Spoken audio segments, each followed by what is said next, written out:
1వ అధ్యాయము పరిశుద్ధ వచనములు 1 నుండి 5 వరకు మరియు 14వ వచనం. ఆదిలో వాక్కు ఉండెను, ఆ వాక్కు దేవుని వద్ద ఉండెను, ఆ వాక్కు దేవుడై ఉండెను. ఆయన ఆది నుండి దేవుని వద్ద ఉండెను. ఆయన మూలమున దేవుడు సమస్తమును సృజించెను. ఆయన లేకుండా సృష్టిలో ఏదియూ చెయ్యబడలేదు. ఆయన యందు జీవము ఉండెను, ఆ జీవము మానవులకు వెలుగాయను.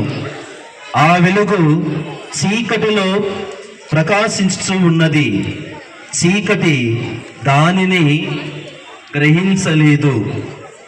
ఆ వాక్కు మానవుడై మన మధ్య నివసించెను. కృపా సత్యములతో నిండిన ఆయన మహిమను చూచితిమి. అది తండ్రి యొద్ద నుండి వచ్చిన ఏకైక కుమారుని మహిమ. ఇది ప్రభుని సువిశేషము. Praise the Lord, praise the Lord. అందరూ 2 చేతులను వాళ్ళందరూ కూడా ఒక నిమిషం పాటు ఎత్తి దేవుని స్తుతించుదాం. ఈ సంబరములో సంతోషములో మనందరం కూడా మన యొక్క మనస్సులను, హృదయాలను, మన యొక్క జీవితాన్ని దేవునికి మన 2 చేతులు ఎత్తి స్తుతించుదాం. తండ్రి వందనం, యేసు వందనం.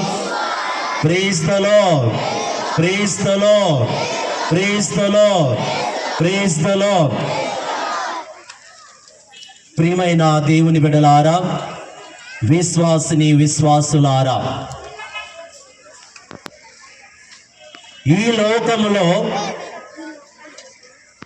ఎంతో మంది మహానుభావులు జీవిస్తున్నారు. ఎంతో మంది ప్రముఖులు పుడుతూ ఉన్నారు. ఎంతో మంది ఈ లోకానికి దేవుని యొక్క అనుగ్రహం ద్వారా వస్తూ ఉన్నారు.